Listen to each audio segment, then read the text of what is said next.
बिस्मिल्लाहिर्रहमानिर्रहीम। नाज़रीन अस्सलाम वालेकुम। मैं हूं अब्दुल बासित और आप देख रहे हैं डी साइफ़र। भारत में गुज़श्ता रोज़ इंतख़ाबात शुरू हुए। ये 7 मरहलों में होते हैं इंतख़ाबात। पाकिस्तान की तरह नहीं, हमारे यहाँ तो कौमी असम्बली और सूबाई असम्बलियों के इंतख़ाबात एक ही दिन हो जाते हैं, लेकिन भारत चूँकि बहुत बड़ा मुल्क है, तकरीबन आप कह सकते हैं कि 1 अरब के करीब लोगों ने वोटर्स हैं वहाँ पे, और उन्होंने वोट कास्ट करना है। और ये 7 मरहलों में इस दफ़े इलेक्शंस हो रहे हैं। और पहला मरहला गुज़श्ता रोज़ पूरा हो गया, जिसमें 102 सीटों पे इलेक्शंस हुए। टोटल नशिस्तें जिन पे इलेक्शंस हो रहे हैं वो 543 हैं। और इसमें जो है 272 सीटें चाहिए सिंपल मेजॉरिटी के लिए। तो ये बड़ा इंटरेस्टिंग इलेक्शन है, क्योंकि इससे पहले जो इंतख़ाबात हुए 2014 में और 2019 में, उसमें बीजेपी ने अक्सरियत हासिल की और प्राइम मिनिस्टर मोदी 2 बार वज़ीर आज़म बन चुके हैं। अब तीसरी बार वज़ीर आज़म बनने जा रहे हैं, और कहते तो यही हैं कि अगली बार भी मोदी सरकार ही होगी। तो अब देखना ये है कि आया, क्योंकि तजिया जो है, तजिए पढ़ते रहते हैं, लेकिन कुछ लोगों का ख़्याल ये है कि बीजेपी जो है वो अगर अक्सरियत नहीं तो कम अज़ कम मेजॉरिटी पार्टी के तौर पे तो लोकसभा में आ जाएगी। अब देखना यही है कि कितनी अक्सरियत से आती है। और फिर दूसरा सवाल जो हमारी नुक्ता नज़र से अहम है कि आया जब नई हुकूमत न्यू दिल्ली में आ जाएगी तो क्या पाकिस्तान भारत के दरमियान जो इस वक्त एक डेडलॉक की सी सूरत हाल है 2019 से, उसमें हम कुछ तब्दीली देखेंगे। कुछ पॉसिबिलिटीज़ हैं कि ये इम्पास टूटे और हम दोनों ममालिक आगे की जानिब बढ़ें। हमारे लिए क्या फेस सेवर पाकिस्तान के लिए हो सकता है, भारत किस तरह इस सारे मामलात को देख रहा है। तो आज इन तमाम मौज़ूआत पे डिस्कशन के लिए, गुफ्तगू के लिए मेरे साथ भारत से, न्यू दिल्ली से मेरे बड़े अच्छे दोस्त मौजूद हैं, जो भारत के जाना पहचाने सहाफ़ी हैं। बड़ा जाना पहचाना नाम है संजय कपूर, जो कि एक मैगज़ीन निकलता है भारत से हार्ड न्यूज़, उसके एडिटर इन चीफ भी हैं, और बड़ा बैलेंस्ड तरीके से चीज़ों को देखते हैं। और जब मैं न्यू दिल्ली में था तो इनसे बड़ी मुलाकातें भी रहती थीं, और मैंने हमेशा इनसे सीखा ही है। तो first of all Sanjay Kapoor साहब, thank you very much for joining me on decipher. बहुत बहुत शुक्रिया, आपने मुझे एक मौका दिया आपसे आपकी आवाज़ सुनने का, अपने कई सारे पुराने दोस्त जो पाकिस्तान में उन तक पहुंचने का, और ये कुछ कई सारी यादें को ज़िंदा करने का, जब हम और आप गुफ्तगू करते थे आज के हिंदुस्तान की और दुनिया के हालात के बारे में। तो मैं I am all ready to answer the question that चले, you have. I will do the best I can. अच्छा, वेरी काइंड ऑफ़ तो यू। पहले तो ये बताइए कि आपका क्या तज्ज़िया है कि क्या होने जा रहा है, क्योंकि कुछ लोगों का ख़्याल है, क्योंकि आर्टिकल 370 को लेकर मोदी साहब ने कहा कि हम 370 सीटों से ज़्यादा लेंगे, बल्कि आप तो ये भी क्लेम कर रहे हैं कि 400 सीटें से भी ज़्यादा हो जाएगा। तो ऐसा मुमकिन है आपके ख़्याल में? मुझे तो फिलहाल लगता मुश्किल है कि 400 तक पहुंचेंगे, क्योंकि जो ज़मीनी हालात हैं उसमें दिखाई पड़ रहा है कि बीजेपी को काफ़ी रेजिस्टेंस महसूस हो रहा है। पर ईवीएम का जो इस्तेमाल होता है उसके बारे में लोगों का कोई भी चीज़ भरोसे के साथ कहना बहुत मुश्किल है कि क्या नतीजा निकलेगा। कि हमने पिछले 2014 2019 में कई दफ़ा चुनाव देखा, लोगों से बात करी, तो उस समय नज़र कुछ और आता है और नतीजा कुछ और निकलता है। तो अब की बार भी ये डर है कि बीजेपी को कहीं ज़्यादा पता है कि चुनाव की शक्ल क्या होगी, क्या नतीजा क्या निकलेगा।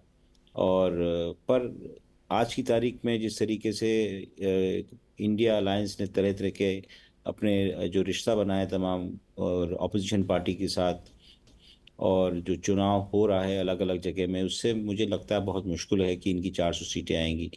क्योंकि जो पूरा खेल है इनको रोकने का वो है अलायंस, कोलिशन अलायंस करने का अलग पार्टी से। जैसे सदर्न इंडिया के अंदर इंडिया कांग्रेस का अलायंस है डीएमके के साथ, जिसकी 40 सीटों का कल इलेक्शन हो गया। उसमें ये उम्मीद करी जा रही है की संजय, अलावा आपने तकरीबन आपने सभी सीटें। आपने ये जिक्र किया ईवीएम्स का। हमारे यहाँ पाकिस्तान में तो कहा जा रहा है कि जी रिगिंग को रोकने का तरीका यही है कि इलेक्ट्रॉनिक वोटिंग मशीन्स को लाया जाए, लेकिन भारत में हम देखते रहते हैं कि ईवीएम्स के बारे में बहुत से शक व शुबहात पैदा होते रहे हैं, और इस इलेक्शंस में तो ख़ास तौर पे जो है भारत में ईवीएम्स के बारे में बातचीत हो रही है। तो क्या रिगिंग की भी गुंजाइश है इलेक्शंस में? तो इसके अंदर है ना, मैंने एक कुछ समय पहले एक आर्टिकल भी करा था अल जजीरा के लिए कि इज रिगिंग पॉसिबल। तो जो आप सवाल पूछ रहे हैं उससे मिलता जुलता ही, और उसको हम उसका आंसर ढूंढने की कोशिश करी। तो इलेक्शन कमीशन तो बहुत एडमेंट है कि जो इलेक्ट्रॉनिक वोटिंग मशीन है, ईवीएम जिसे कहते हैं, उसको रिगिंग नहीं कर सकते। परंतु उसके साथ जो एक वीवीपैट स्टैंड अलोन मशीन है, जिससे कि कागज़ निकलता है, जो आदमी वोट करता है 7 सेकंड के लिए, उसको देखकर ही वो गिर जाता है। उसके बारे में लोगों को यह है कि वो मैनिपुलेट हो सकती है, उसके रिग करा जा सकता है।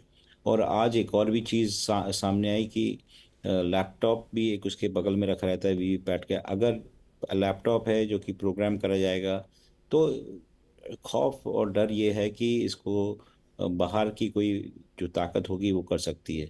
कई सारी चीज़ें इलेक्शन कमीशन के जो रिटायर्ड अफसरान हैं उन्होंने बताया कि जो उसकी सर्विसिंग होती है ईवीएम की, वो बाहर की एजेंसी करती है, वीवीपैट की भी एजेंसी बाहर करती है। तो उसमें गुंजाइश है कि इसको कुछ हद तक इसको रिग कर सकते हैं, कंटेमिनेट कर सकते हैं। पर एक बहुत बड़ी एक्सरसाइज है। करीब लाख सवा लाख तो वोटिंग मशीन है, उसको कैसे करा जाएगा, क्योंकि लास्ट मोमेंट तक ये नहीं पता होता है कौन सी वोटिंग मशीन कहाँ जाएगी, उसको उसमें किस शख्स का नाम होगा, कौन सी पार्टी का ऊपर जाएगा, कौन सी पार्टी का नीचे जाएगा। तो उसमें कई सारे सेफगार्ड्स हैं।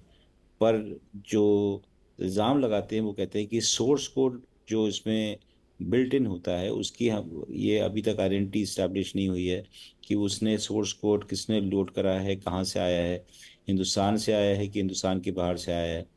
तो यही सब कई सारे सवाल हैं जो कि बार बार लोगों बट कहते हैं कि बाय एंड कहीं लार्ज जो इलेक्शंस हैं उसके बारे में कोई बहुत सीरियस क्वेश्चंस रेज नहीं हुए रिगिंग के भारत, जहाँ तक भारत का ताल्लुक है। नहीं, सीरियस क्वेश्चन कई सालों से रेज हो रहे हैं, पर अच्छा। बीच बीच में जैसे इलेक्शन कमीशन है वो पाबंदी लगा देता है कि आप इसके बारे में सवाल नहीं पूछ ओके। सकते, मशीन को आप हैक नहीं कर सकते पब्लिक में। और कई सारे उसमें पाबंदियां, सुप्रीम कोर्ट में भी मामला कई 10 दफा जा चुका है, बार बार जाता है सुप्रीम कोर्ट, उस पर पाबंदी लगा देता है कि आप इसके आगे नहीं कर सकते। जैसे अभी भी सुप्रीम कोर्ट को एक डिसीजन लेना है, जो कि उन्होंने रिजर्व रखा हुआ है उस पर जजमेंट। वो ये है कि वीवीपैट के 100% जो उसमें पर्चा गिरता है, वो काउंट होगा मैच करने के लिए कि जो आप डिजिटल वोटिंग कर रहे हैं उसके साथ मैच होगा कि नहीं। ओके। तो सुप्रीम कोर्ट को ये डिसीजन लेना है अगले मे बी मंडे ट्यूसडे हो सकता है ले लें। ओके। हो सकता है कि लंबे समय के लिए रिजर्व करें कि इनका अच्छा, ये कोर्ट का कुछ पता नहीं बताइए चलता है। संजय कि बीजेपी को क्या एडवांटेज मिलेगा आर्टिकल 370 की रेवोकेशन का, राम मंदिर के बनने का, और फिर ये सिटीजनशिप अमेंडमेंट एक्ट है, इसका कोई एडवांटेज इंतखाबात में आपको नज़र आ रहा है कि बीजेपी को मिले? तो जब इलेक्शन अनाउंस करे गए थे तो तब उम्मीद करी जा रही थी कि मंदिर का कम से कम इनको बहुत फायदा होगा, और इनके जो जितने जितने भी सपोर्टर्स हैं वो कम से कम इस बात से खुश हो सकते हैं कि आर्टिकल 370 का जो एब्रोगेशन किया है उन्होंने, एक और इलेक्टोरल प्रॉमिस अपनी मीट करी है। पर जो मंदिर का मुद्दा है वो कुछ हद तक मेलो डाउन कर गया। अभी कुछ दिन पहले एक स्टडी निकाली है centre for study of CSDS नाम की, developing society, centre for the study of developing society. उसने कहा इस पूरे इलेक्शन में दो मुद्दे सबसे ज़्यादा संगीन हैं। एक है आपकी इन्फ्लेशन, और दूसरा unemployment. On both the counts का जो बीजेपी की सरकार है कमज़ोर दिखाई पड़ रही है। और खास के अनएम्प्लॉयमेंट तो इतना ज़्यादा है कि ये पहले कभी नहीं हुआ इतने सालों में। लेकिन हम तो तो पढ़ रहे अगर हैं, ये हम दोनों तो ये मुद्दे, पढ़ रहे हैं कि बड़ी इकॉनमी चल रही है, ज़बरदस्त है, ग्रोथ हो रही है 7-8%, और बड़े इकोनॉमिकली तो इंडिया इज़ राइजिंग। तो ये इन्फ्लेशन और अनएम्प्लॉयमेंट के इश्यूज कहाँ से आ गए? तो ये जॉबलेस ग्रोथ हो रही है, कहने अच्छा। का मतलब कि कुछ चंद चंद जो इंडस्ट्रियलिस्ट हैं उनको फायदा हो रहा है, और कुछ ऐसे एक बहुत ही जिसको कहते हैं स्लाइवर ऑफ पॉपुलेशन को फायदा हो रहा है। पर जो पढ़े लिखे लोग हैं उनको किसी को नौकरी नहीं मिलती। इनफैक्ट जो दिखाई पड़ रहा है कि जितना आप ज़्यादा पढ़ेंगे उतनी कम चांसेस हैं आपकी नौकरी मिलने की आज के ज़माने में। दूसरा, इन्होंने एक बहुत बड़ी स्कीम थी वो ना कैंसिल कर दी। उसका तो वो था आर्मी के अंदर जिस तरीके से लिया करते थे, इन्होंने एक शॉर्ट टर्म आर्मी एम्प्लॉयमेंट का एक चीज़ चालू करी जिसका नाम था अग्निवीर, जो 4 साल के लिए आर्मी के अंदर जुड़ने के लिए था। तो उससे एक यूथ के अंदर बहुत बड़ा फ्रस्ट्रेशन है, क्योंकि हमारे मुल्क में जैसे आपके यहाँ बहुत बड़ा एक्साइटमेंट रहा करता था कि आर्मी में ज्वाइन करने का। तकरीबन लास्ट टाइम 2019 में जब आर्मी का सिलेक्शन हुआ था तो करीब 80,000 young man had joined the army. अब पूरा का पूरा मामला रुका पड़ा हुआ है। और इससे पूरे जो अब नॉर्थ इंडिया के अंदर जहाँ से लड़के लड़के जाया करते थे आर्मी में ज्वाइन करने के लिए, उनका दे आर कंफ्यूज कि क्या करें। कुछ लोगों ने ज्वाइन करी है अग्निवीर की तरह, पर अगर आप हिंदुस्तानी अखबार पढ़ते हैं तो कई सारे लोग तो रूस के लिए लड़ने गए, कुछ जी है ना। हाँ। तकरीबन 1 लाख तो इसराइल भी जाने को तैयार है वहां पे हम्म, छोटी नौकरी करने के लिए, लड़ने के लिए तो नहीं पर छोटी नौकरी छोटी करने नौकरियां के लिए। करने के लिए। अच्छा, ये हाँ, तो बताइए कि ये नॉर्थ और साउथ में, क्योंकि पिछली दफ़े 2019 में भारतीय जनता पार्टी ने साउथ में से टोटल उनकी, मेरे ख्याल में अगर मैं सही कह रहा हूँ तो 29 या 30 सीटें थी टोटल। क्या साउथ में कुछ पेनिट्रेट कर पाई है बीजेपी? क्योंकि मोदी साहब ने तमिलनाडु में ज़बरदस्त एक रोड शो किया। तो आप क्या समझते हैं कि सीटें ज़्यादा होंगी साउथ में या कम होंगी? साउथ इज अ फ्रंटियर जो कि इस पे कब्जा करने में अभी बहुत समय लगेगा।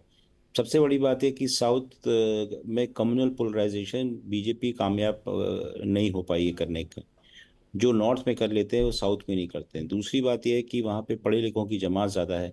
और जैसे कि एक साहब ने बोला केरला के कि यहाँ पे वहीं के उनके कैंडिडेट बीजेपी के कैंडिडेट ने बोला कि यहाँ पे 90% लिटरेसी है, इसलिए बीजेपी की यहाँ पे दाल नहीं गलती है। तो अगर इस माहौल के अंदर बीजेपी कोशिश करती है तो कुछ थोड़ा बहुत अपर कास्ट जो वहाँ पे बची है, जो कि काफ़ी हद तक उनको मार्जिनलाइज करा हुआ है, क्योंकि जो नीचे वाले तबके हैं उनको पावर मिली है। तो उस माहौल के अंदर बीजेपी ज़्यादा इलेक्टोरली तरक्की नहीं कर पाती है। तमिलनाडु में उन्होंने 7 चक्कर लगाए, काफ़ी मेहनत करी उन्होंने इस उम्मीद में कि वहाँ पर है ना कुछ हद तक they can get some seats.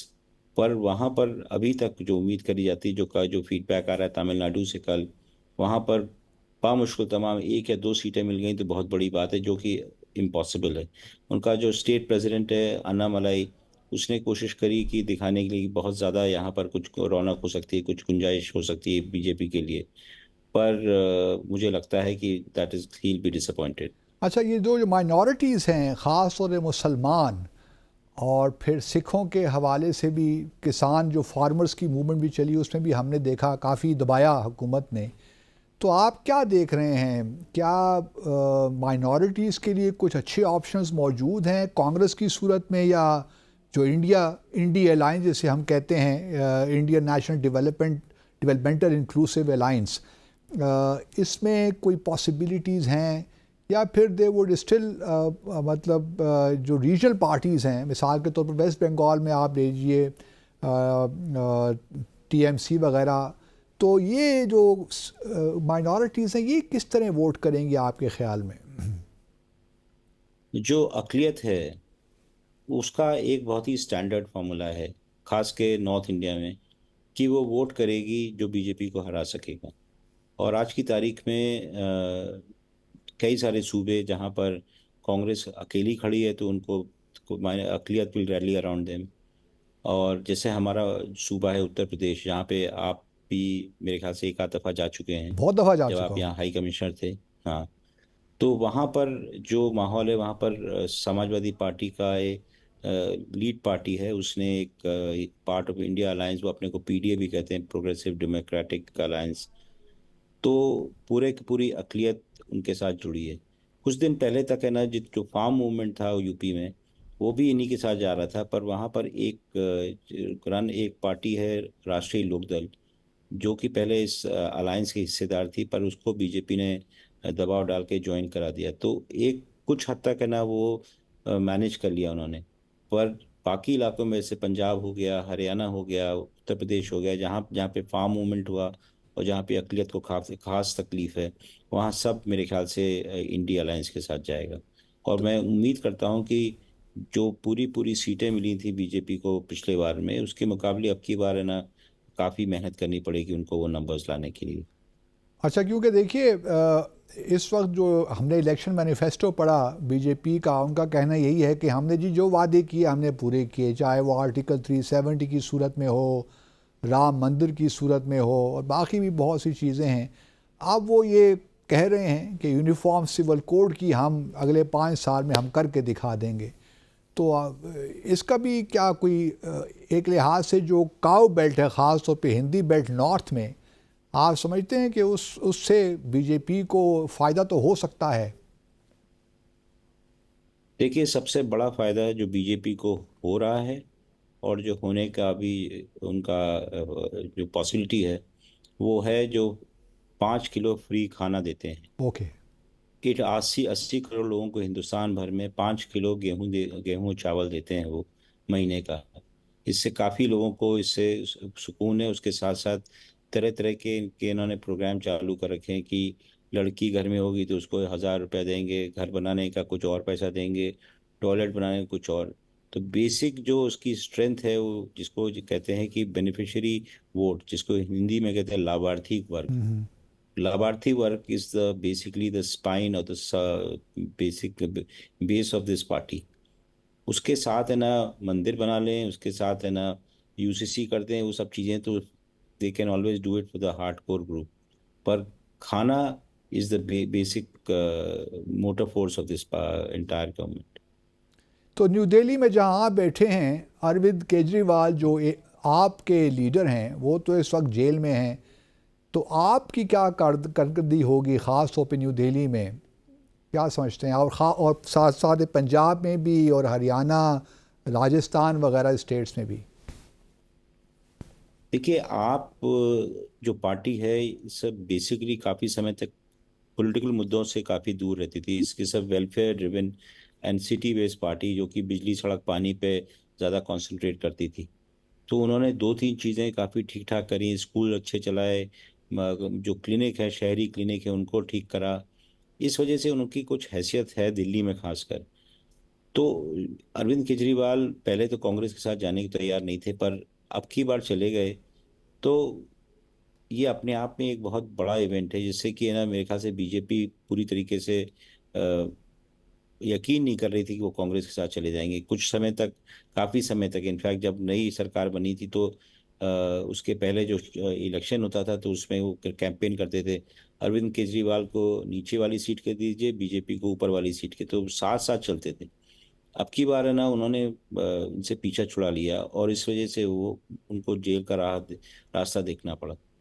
तो यहाँ पर है ना इम्पैक्ट तो काफ़ी है लोगों में, खास के इनका जो सपोर्ट बेस है वो नीचे वर्ग के नीचे, जो इकोनॉमिकली वीक सेक्शन है हिंदुस्तान का, उसके अंदर इन्होंने काफ़ी लोगों को मदद करी है, इंस्पायर करा है। तो पॉसिबल है कि दिल्ली में जहाँ पे कि बीजेपी को 7 सीटें मिली थी, उसमें से 3 या 4 सीटें कांग्रेस के साथ अलायंस इनका है उसमें मिल जाए। तो it is going to be a tough fight in Delhi, तो प्राइमरली बिकॉज तो लोग बाग है ना इससे नाराज हैं कि किस तरीके से चीफ मिनिस्टर को जेल में डाल दिया। तो राहुल गांधी का क्या मुस्तकबिल देख रहे हैं आप, संजय? राहुल गांधी ने मेहनत तो बहुत करी, पिछले काफी समय से पूरे मुल्क का चक्कर लगाया, काफी मेहनत करी। भारत जोड़ो पर यात्रा। उनके साथ हम्म। भारत जोड़ो यात्रा करी, फिर भारत जोड़ो न्याय यात्रा करी, और काफी लोगों को साथ चल। पर उनकी एक फंडामेंटल प्रॉब्लम है कि उनकी पार्टी अपने आप में बहुत ज़्यादा कमज़ोर हो गई, लोग उनसे इत्तेफाक नहीं करते। दूसरी बात यह है कि बीजेपी ने बहुत कोशिश करी कि उनकी पार्टी को और इरोड कर दे, उन्होंने इतने सारे लोगों को डिफेक्ट कराया। और अब जो सबसे पहली चीज़ जो नज़र आ रही है कि कई लोगों के ऊपर एनफोर्समेंट एजेंसीज के रेड हुए, उनको आर्म ट्विस्ट करा गया कांग्रेस छोड़ के उनको ज्वाइन करने के लिए। अच्छा, जो ये तक लाइन दिखा है ऑफ। कि 25 में से जो 23 लोग गए हैं उनको जो बीजेपी में गए, they were all arm twisted into leaving. तो कांग्रेस तो या इस माहौल के अंदर, कितनी सीटें सॉरी ले प्लीज करिए पाएंगे? आप। तो पिछली बार 52 सीट्स आई थी कांग्रेस की। तो बीजेपी के जो एस्टिमेट है वो तो ऐसा कर रहे हैं कि बीजे कांग्रेस को डिप्रेशन हो जाएगा, वो कह रहे हैं 24 और 26 के आसपास सीटें आएंगी। पर मुझे लगता है कि अगर अक़लियत और इनके जो पुराने वोट और ख़ास के जो अलायंस पार्टनर्स इनके साथ रहते हैं, तो ये 60-70 के ऊपर सीटें ला सकते हैं। अच्छा, कांग्रेस यू मीन कि not India alliance but Congress itself? I am saying Congress itself, Congress, अच्छा। maybe 60-70, maybe more. अच्छा, So it very. all depends how it works out. तो जो बीजेपी ने मेरे ख्याल में 543 में से शायद 470 या 480 हलकों में अपने कैंडिडेट्स खड़े किए हैं, एम आई राइट? 479। 479। तो 479 से वो तवक्को ये रख रहे हैं कि 400 सीटें। आपका क्या गेस है, गेस्टिमेट क्या है, कितनी सीटें ले जाएंगी बीजेपी? देखिए, जो कॉमन सेंस है कि बीजेपी का जो सपोर्ट है पूरे मुल्क में तकरीबन 250 सीटों के आसपास है, तो उसके साथ उनको कुछ और मेहनत करनी पड़ती है, कुछ ऐसी चीज़ें, या तो कुछ माहौल बने, कुछ ऐसा हो कि इससे फ़ायदा हो। पर 250 सीट्स उनके पास तकरीबन पक्की रहती हैं। उनको अब है ना, अगर 400 का टारगेट है तो करीब 150 जोड़नी पड़ेंगी। कैसे जुड़ेंगी, मुझे I am not very sure how it will happen, क्योंकि साउथ में मैं पूरी तरीके से, सिवाय कर्नाटक जहाँ पे कुछ सीटें इनको मिलेंगी, बाकी इलाकों में तकरीबन ब्लैंक है। केरला में नहीं मिलेगा, आंध्र प्रदेश में नहीं मिलेगी, आपके तमिलनाडु में नहीं मिलेगी, तो साउथ काफ़ी ब्लैंक रहेगा। और जो इलाके हैं जैसे नॉर्थ इंडिया में यूपी से उम्मीद करी जा रही है, पर यूपी में काफ़ी हद तक डिवीजन आ गया है लोगों में। खास के एक अपर कास्ट ग्रुप है ठाकुरों का, उसमें कुछ हद तक नाराज़गी आ रही है कि वो लोग उनको खौफ ये है कि वहाँ का जो मुख्यमंत्री है, चीफ मिनिस्टर योगी आदित्यनाथ, उसको हटा दिया जाएगा, वो ठाकुरों का नेता है। तो ये अफवाह फैला दी गई है दिखाने के लिए कि जैसी सरकार नहीं बनेगी, या जब जैसी इलेक्शन के रिजल्ट्स आएंगे, तो योगी साहब वुड बी रिमूव्ड। तो इससे काफ़ी हद तक वहाँ पे नाराज़गी है। कितना अच्छा। ट्रांसलेट करती है इनके खिलाफ, उस पर देखने वाली बात है, पर मुझे नहीं लगता कि इनके numbers are going so high, despite the fact कि बार बार है ना 400 पार कहा जाता है। अच्छा। अच्छा, नॉर्थ ईस्टर्न स्टेट्स जो हैं, मणिपुर में शायद कुछ कल हंगामे भी हुए हैं, वहाँ पे क्या सूरत हाल होगी? भारतीय जनता पार्टी की। मणिपुर में 2 सीटें। मणिपुर में 2 सीटें। मणिपुर अनफॉर्चुनेटली मैं अगस्त सितंबर में गया था वहाँ पर, और उसके बाद as a member of the fact finding team of editors guild of India, वहाँ पे हमारी रिपोर्ट ने काफ़ी परेशानी हमारे लिए भी पैदा करी।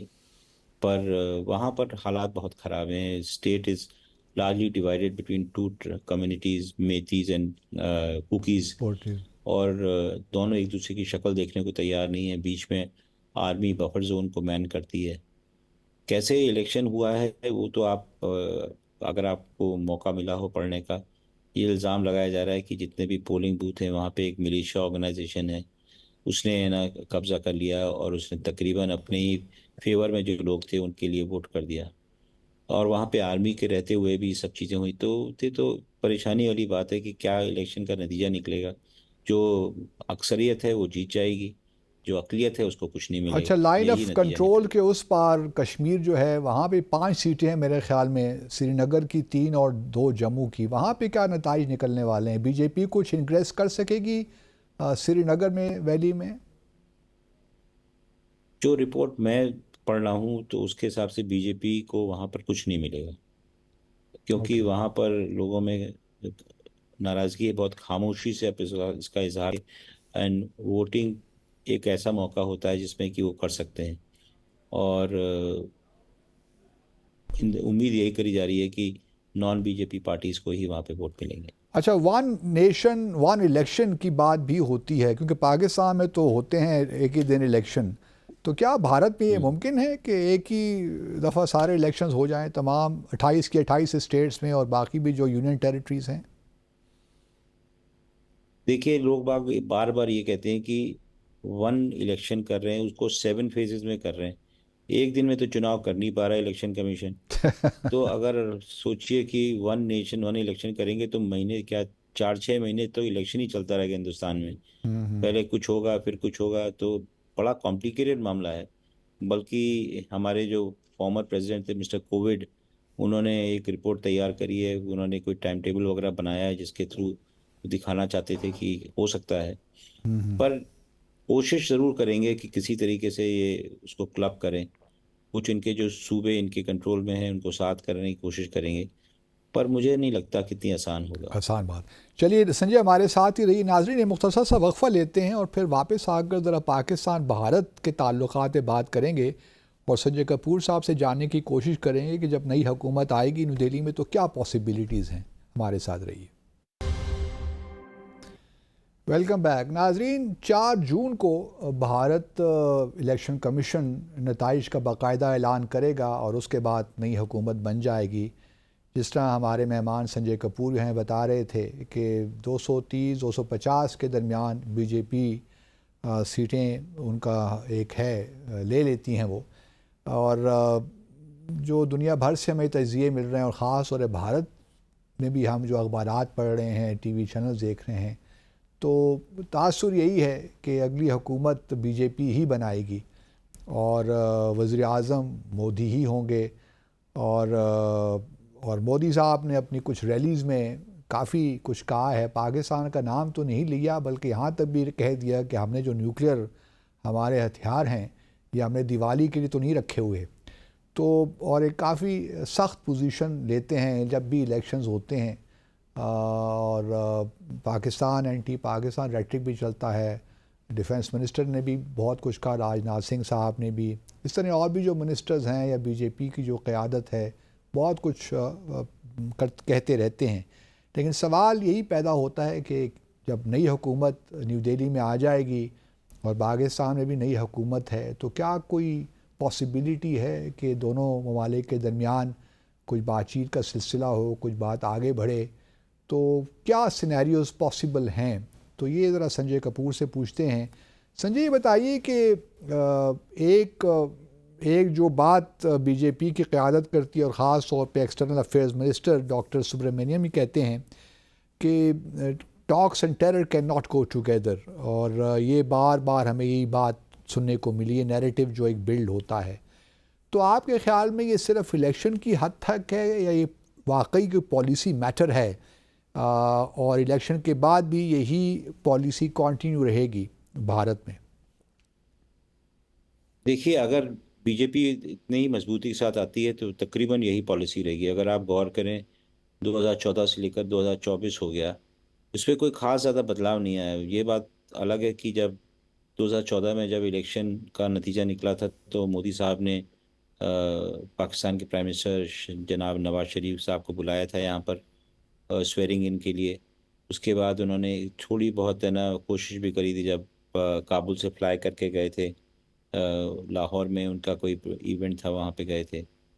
तो तब है ना काफ़ी एक्सपेक्टेशंस राइज कर रही थी कि हो सकता है कुछ नए अंदाज से मोदी साहब करें, पर आई थिंक जो पूरी प्रोसेस थी उसको अबैंडन कर दिएगा। पहली बात तो ये कि कोई प्रेशर नहीं है, कोई ज़रूरत नहीं है कि हिंदुस्तान पाकिस्तान एक दूसरे से दोस्ती करें। और इंटरनेशनल प्रेशर तो तकरीबन ख़त्म ही हो गया। अभी कुछ समय पहले कुछ सऊदी अरेबिया ने कुछ बोला है कि हिंदुस्तान पाकिस्तान को कश्मीर का मुद्दा सुलझाना चाहिए, कुछ बात करनी चाहिए।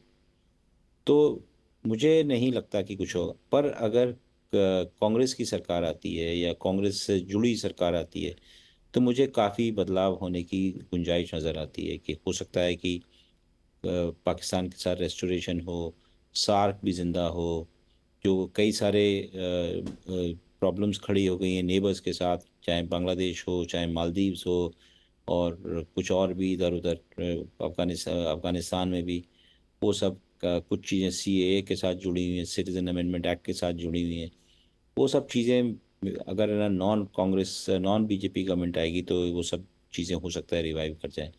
पर मुझे नहीं लगता है कि with BJP coming to power कुछ ख़ास बदलाव आएगा, क्योंकि उनको ज़रूरत नहीं है। उनकी हैसियत वैसे भी काफ़ी हद तक बढ़ गई है।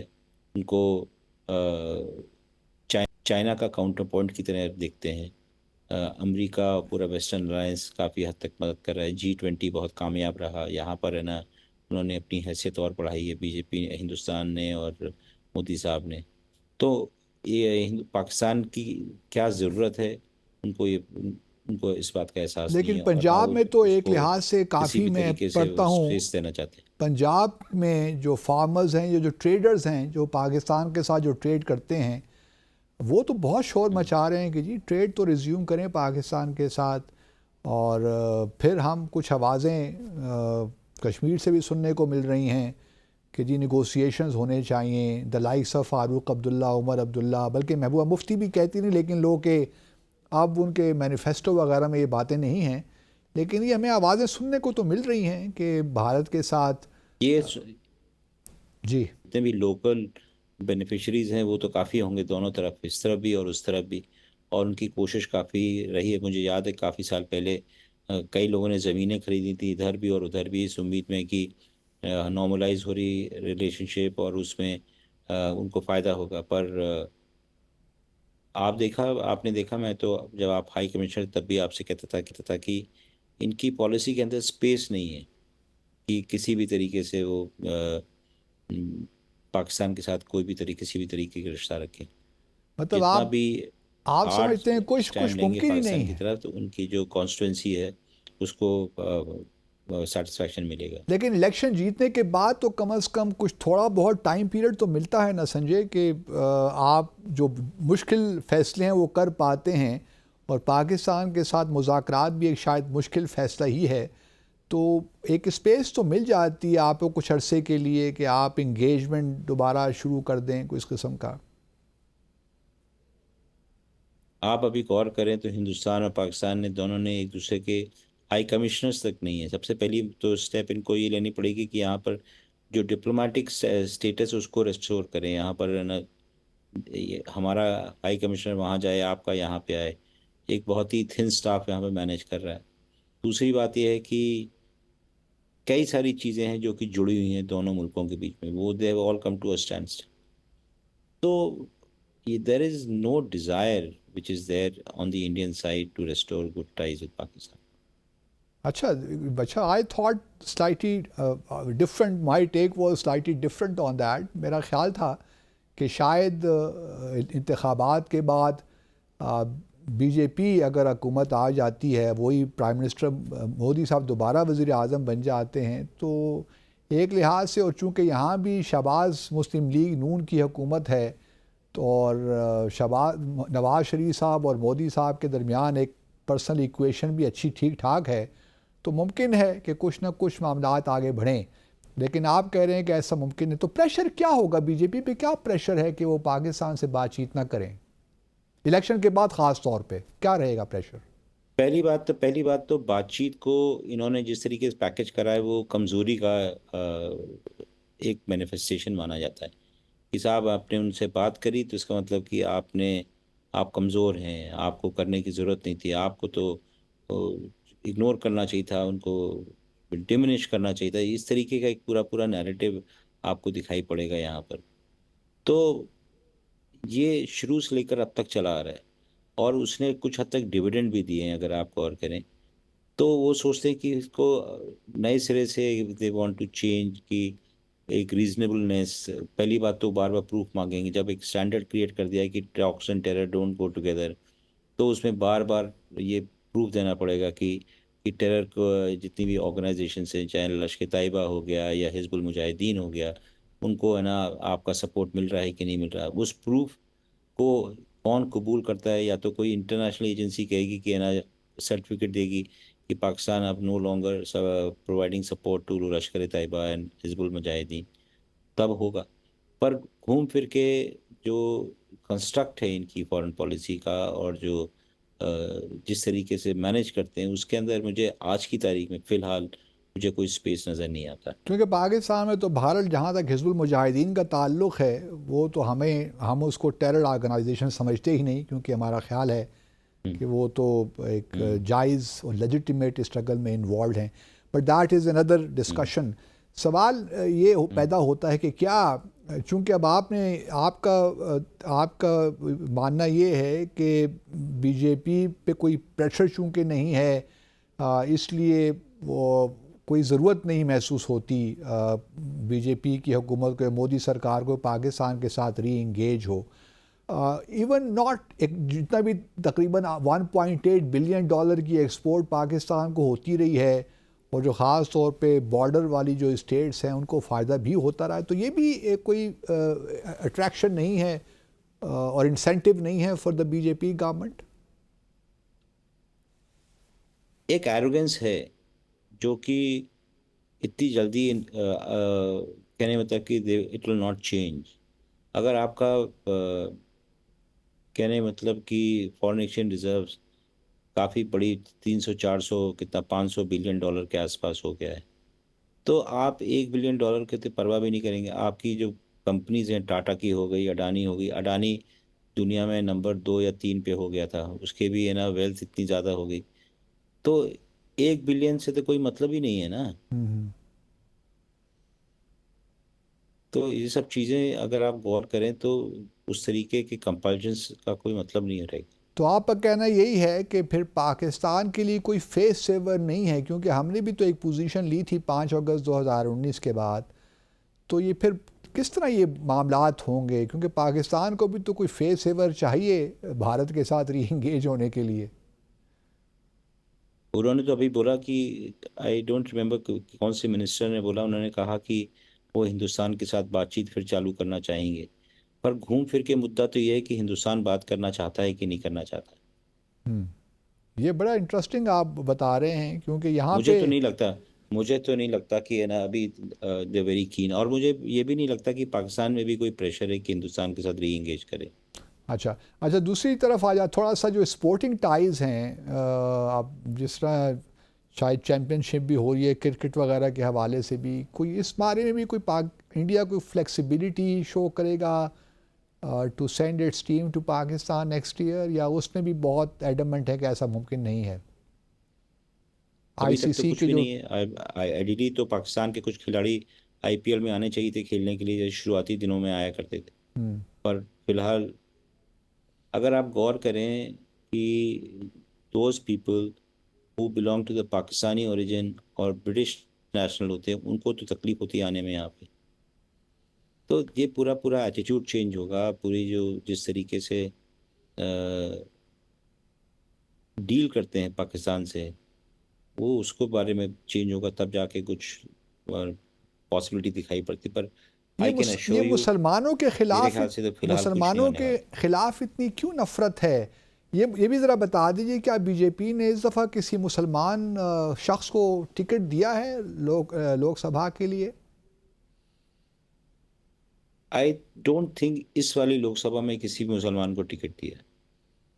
क्योंकि इस वक्त तो लोकसभा में कोई बीजेपी का मेंबर नहीं है, जहाँ तक मुझे पता है। इस वाली जो इलेक्शन में किसी को टिकट नहीं दिया है। किसी को वो पिछली दफ़ा भी तो यही हाल था, पिछली दफ़ा भी यही था नहीं? जो पार्टीशन का प्रोसेस था उसको, वो मानते हैं कि पार्टीशन के बाद मुसलमान को पाकिस्तान में होना चाहिए था। हम्म। और इंडिया और हिंदुस्तान हिंदुओं का देश है। तो एक बड़ी सिंपल सी उनकी सोच है इस बारे में, और उनके जो तमाम सपोर्टर्स हैं वो इस बात से इत्तेफाक करते हैं। तो पाकिस्तान के साथ जो और उनको ताल्लुक। हिंदुस्तानी जो सेकुलर कॉन्स्टिट्यूशन है हम्म। उससे काफ़ी परेशानी है। और ये जो एक खौफ ये है काफ़ी कि अगर ये इलेक्शन में कामयाब हो गए और 407 सीटें आ गई, तो कॉन्स्टिट्यूशन के अंदर ये लोग चेंज करने के लिए काफ़ी चेंजेस कर सकते हैं। इसका जो सेकुलर के कैरेक्टर है वो भी ख़त्म हो सकता है। तो एक कैंपेन चला रखी है नॉन बीजेपी पार्टीज ने कि पूरी तरीके से अगर कॉन्स्टिट्यूशन की सेकुलर इथॉस को बचाना है तो इनको सीटें आनी चाहिए जो इंडिया अलायंस को वोट करें। ये बड़ा इंटरेस्टिंग आप बता रहे हैं, तो क्योंकि this is that is the reason why this election is considered to be very crucial. कुछ तो कहते हैं कि 1977 में जब इमरजेंसी तो ख़त्म करी, उतना ही इम्पोर्टेंट इलेक्शन ये है आज की तारीख में। अच्छा, अगर इस बार इलेक्शन जीत जाते हैं, मोदी साहब बना देते हैं, तो एयर अपेरेंट कौन है मोदी साहब का पार्टी में? अमित शाह हैं या योगी आदित्यनाथ हैं? कौन है जो कि फिर इनको रिप्लेस करेगा? फिलहाल तो मोदी साहब को कोई अभी रिप्लेस नहीं कर रहा है, पर अगर कोई होता है तो आई थिंक जो पेकिंग ऑर्डर है उसके अंदर number 2 is obviously Amit Shah, the home minister, who is the most powerful person in the entire party. वो हम्म। ही हिज वर्ड इज लॉ, तो वो है। और उसके बाद किसी और का नंबर लगेगा, गडकरी या किसी और का, या may be Yogi. Lot depends upon the organization which runs the BJP called the RSS. अच्छा, एक और जहन में चूंकि आपने बात की, तो सार्क यू थिंक कि अब जो बिम्स्टेक है या BBIN वगैरह, ये इनिशिएटिव जो सब रीजनल इनिशिएटिव्स हैं, ये ज़्यादा इम्पोर्टेंस रखते हैं भारत के लिए as compare to SAARC? Instead as compare to, absolutely. और उसमें ये उनको तो ये आपने भी, खुद ही देखा होगा। हाँ, और उसमें उनको ये भी कोई फ़र्क नहीं पड़ता कि पाकिस्तान बागा के थ्रू उनको एक्सेस दे अफ़गानिस्तान तक? तो वो जो एक्सेस था अफगानिस्तान तक, they have tried to get it through Chabahar, and one of the reasons why Chabahar may not have taken off, because Saudi Arabia and others are not very keen on this, it was to also sidestep Pakistan. तो Central Asia का जो challenge था वो अभी तकरीबन is incomplete, primarily because I don't think we have a policy on. तो इसका मतलब ये है कि जो पुलवामा के वाक़े के बाद 14 फरवरी 2019 को जो भारत ने 200% लगा दी थी ड्यूटी पाकिस्तानी टैरिफ लाइंस पे, और पाकिस्तान का जो MFN का स्टेटस ख़त्म कर दिया था, वो भी रेस्टोर नहीं हो पाएगा इन द नियर फ्यूचर? मुझे तो कहने मतलब कि everything, there has to be some investment in the diplomatic ties with Pakistan, which is not seemingly happening. या तो हिंदुस्तान में लॉबी करे कि Pakistan has to engage some of the stakeholders कि वो या तो पाइपलाइन हो, IPI पाइपलाइन एक है ना, हुआ करता था इंडिया पाकिस्तान ईरान पाइपलाइन, वो that has gone somewhere else. उसी तरीके से कुछ और प्रोजेक्ट्स अगर कुछ जिंदा हों तो बातचीत हो सकती है। फिलहाल तो आज की तारीख में कुछ नज़र नहीं आता। चलिए, thank you very much Sanjay Kapoor. It's always a pleasure to talk to you and get your insights. We really benefit. Thank you very much and wish you all the best. Thank you so much. Take care. अल्लाह हाफिज़. नाज़रीन, एक मुख्तसर सा वक्फ़ा लेते हैं और उसके बाद आकर ज़रा बात करते हैं, इसी गुफ्तगू को आगे लेकर चलते हैं. हमारे फॉरेन मिनिस्टर बड़े बेताब हैं कि भारत के साथ कम से कम और कुछ नहीं तो तिजारत ही बहाल हो जाए.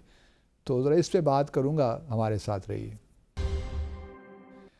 जी दोस्तों, वेलकम बैक. आपने संजय कपूर जो भारत के बड़े जाने पहचाने सहाफ़ी हैं, उनकी बातें सुनी. किसी ने बड़ी अच्छी बात कही थी कि if you do not stand for something you will fall for anything. मतलब असूल भी कोई चीज़ होती है ना जी. ठीक है, बहुत सी जगहों पे बहुत से कंप्रोमाइज़ करने पड़ते हैं, चाहे वो हमारे इनफरादी मामलात हों या रियासती मामलात में भी आपको कंप्रोमाइज़ करने पड़ते हैं. ऐसा नहीं होता कि आप एक बिल्कुल ऐसी पोजीशन ले लें और फिर उसमें कोई फ्लेक्सिबिलिटी ना हो. लेकिन चूँकि इसहाक डार साहब ना ही सियासतदान हैं मेरी नज़र में बड़ी मुआज़रत के साथ, और ना ही वो सफ़ारतकार हैं. सफ़ारतकारी का उनको कोई तजुर्बा नहीं है, और वो चूँकि चार्टर्ड अकाउंटेंट रहे और उसके बाद वो अपना बिज़नेस रन करते रहे, और माशाल्लाह UAE में ज़बरदस्त उनका बिज़नेस चल रहा है. और जब आप बिज़नेसमैन हो तो फिर आप हर चीज़ जो है ना, होता यही है कि आप उसी नुक्ता नज़र से चीज़ों को देखना शुरू कर देते हैं. अब चूँकि हमारे यहाँ पॉलिटिशियंस तो उस तरह पॉलिटिशियंस नहीं हैं जिस तरह आपको वेस्टर्न दुनिया में नज़र आते हैं. गो के वहाँ भी एग्जांपल्स हैं. मिसाल के तौर पर ट्रम्प जो हैं, वही बुनियादी तौर पे बिज़नेस ही करते हैं और सियासत में आए हैं. लेकिन अगर आप UK में देखिए तो बहुत से आपको पॉलिटिशियंस मिलते हैं जो प्रोफेशनल पॉलिटिशियंस हैं, जो नीचे से शुरू होते हैं. काउंसलर अपने लोकल लेवल पे पॉलिटिक्स कर करके ऊपर तक पहुंचते हैं. लेकिन हमारे यहाँ अब इसहाक डार साहब का मामला कुछ ये है, क्योंकि वह बुनियादी तौर पे बिज़नेसमैन हैं, तो वो हर चीज़ों को देखते हैं कि जी अब भारत के साथ तिजारत बहाल होनी चाहिए. मैं समझता हूँ कि बाज़ औक़ात रियासतों को कुछ ऐसे असूलों पे खड़ा होना पड़ता है जो कि उनके लिए बड़े ज़रूरी होते हैं, और चाहे उसमें उनको कुछ नुकसान ही क्यों ना हो. अगर रियासतें हर चीज़ पे कंप्रोमाइज़ करना शुरू कर दें तो फिर तो अल्लाह ही खैर करे, फिर तो कोई हद ही नहीं है कंप्रोमाइज़ की. इसी तरह देखिए ना, अब हमने ईरान की मिसाल ले लीजिए आप, ईरान ने बहुत सफ़र किया लेकिन कुछ ऐसे इश्यूज़ हैं जिन पे उन्होंने कंप्रोमाइज़ नहीं किया और उन्होंने यहाँ तक अमेरिका के साथ टक्कर ले ली। तो न जाने हम क्यों इतने बेचैन हैं कि भारत के साथ हमारी तिजारत बहाल हो। पहले तो देखिए ना, अगर आपने तिजारत बहाल करनी है तो पहले आप भारत को ये तो कहिए ना कि जो मोस्ट फेवर्ड नेशन स्टेटस जो भारत ने हमें 1996 में दिया था, पहले तो वो बहाल करें। और फिर जो अभी संजय कपूर ने बताया कि कोई डिज़ायर ही नहीं है बीजेपी की हुकूमत की या मोदी साहब की कि वो पाकिस्तान के साथ री इंगेजमेंट का प्रोसेस करें। अगर आप तिजारत बहाल कर रहे हैं और सिर्फ तिजारत ही बहाल कर रहे हैं तो फिर मुझे नहीं समझ आती कि पाकिस्तान को किस तरह फ़ायदा होगा, बल्कि पाकिस्तान को तो नुकसान होने वाला है उससे, क्योंकि हम भी वही चीज़ें प्रोड्यूस करते हैं और भारत से वही चीज़ें, ठीक है कुछ मशीनरी भी आप इंपोर्ट कर लेंगे जो आपको सस्ती मिलती है, लेकिन अगर आप वो नहीं भी करेंगे तो क्या फ़र्क पड़ जाएगा। असल मसाइल भारत नहीं है कि भारत से तिजारत तो भारत के साथ हम 2019 तक करते रहे थे, तो पाकिस्तान क्या इकनॉमिकली बहुत ऊपर जा रहा था? पहले तो मुझे कोई ये समझा दे। तो ऐसी क्या तब्दीली भारत के साथ अगर हम तिजारत करेंगे तो क्या ऐसी तब्दीली आ जाएगी जिससे पाकिस्तान दिन दुगनी रात चुगनी तरक्की करेगा? मैं तो इस आर्गूमेंट से बिल्कुल इत्तेफाक नहीं करता। और ये भी देखिए, मज़े की बात यह है कि 1996 में भारत ने हमें मोस्ट फेवर्ड नेशन स्टेटस दिया और बैलेंस ऑफ ट्रेड जो है वो मुसलसल भारत के हक़ में जा रहा है। हमारे पास तो कुछ एक्सपोर्ट करने के लिए है ही नहीं, बल्कि हम तो कंपेटिटिव ही नहीं रहे because of the cost of production in Pakistan. तो मैं समझ नहीं पाता कि क्यों ऐसे बयानात हम देते हैं। चले, अगर आपकी ख्वाहिश है कि आप भारत के साथ ताल्लुकात तो नहीं, चलिए तिजारत बहाल करें, तो इसको पब्लिक में देने की क्या ज़रूरत है? जब आप पब्लिक में ये बात करते हैं कि भारत के साथ तिजारत हम बहाल करना चाहते हैं, स्टेक होल्डर से हम मशावरत कर रहे हैं, तो इसमें आप अपनी कमज़ोरी दिखा रहे हैं। और जब आप अपने दुश्मन मुल्क को अपनी कमज़ोरी दिखाएंगे तो फिर मुज़ाकरात की टेबल पे रह क्या जाएगा आपके साथ, आपके पास कि आप मुज़ाकरात करें। तो थोड़ी सी जो है ना सफारतकारी में एहतियात लाजिम होती है। तो ये बिल्कुल बयान जो है, मैं समझता हूँ पहले तो बयान की हद तक कि बहुत गलत बयान था, और दूसरा अगर आपने कश्मीर के लिए खड़ा नहीं होना और सिर्फ अपने छोटे मोटे ये ट्रेडर्स के मफादात देखने, क्योंकि पाकिस्तान की आवाम को कोई फ़ायदा इससे नहीं होने वाला, ये मैं आपको यकीन दिलाता हूँ। तो आपने इन ट्रेडर्स के फ़ायदे के लिए, कुछ इंडस्ट्रियलिस्ट के फ़ायदे के लिए अपनी कश्मीर की पॉलिसी को, जो आपका असूली मौक़िफ़ है, फिर आप कहेंगे जी तिजारत से क्या फ़र्क पड़ता है, हमारा असूली मौक़िफ़ तो वहाँ कायम है। लेकिन ये बात याद रहे कि इस बार अगर जो डिसंगेजमेंट हुई है या जो जिस वक्त जो एक डेड लॉक है, ये कश्मीर की वजह से है। ये 5 अगस्त 2019 को थी और आप जब लोग अपोजिशन में थे तो आप यही कहते थे कि जी कश्मीर बेच दिया, इमरान खान ने ये कर दिया, वो कर दिया। अब वो जो पॉलिसी है उस पर तो आप डटे रहिए ना, थोड़ा सा दिखाइए कि जो रियासतें होती हैं, जो गैरतमंद रियासतें होती हैं, जो असूलों पे खड़ी रहती हैं, ख़ास तौर पे जम्मू और कश्मीर और फ़लस्तीन के मसाइल तो हमारे लिए तनाज़ात हैं बड़े अहमियत के हामिल हैं, और जम्मू और कश्मीर तो ख़ास तौर पे एक तनाज़ा ऐसा है जिसमें हम बराह रास्त इन्वॉल्व हैं। तो आप किस तरह ये करके अपने मज़ीद मौक़िफ़ को, जम्मू और कश्मीर के मौक़िफ़ को कमज़ोर करेंगे? मेरी समझ से भारत ये बालातर है। पर in any case good luck to Pakistan, जो जिस तरीके के हमारे हालात ख़ास तौर पे जो फ़ॉरेन पॉलिसी डोमेन में हैं। इंशाल्लाह अगले जुमे शब 10 बजे दोबारा आपसे मुलाकात होगी। अपने और अपने इर्द गिर्द रहने वालों का ख्याल रखिएगा। अल्लाह हाफ़िज़।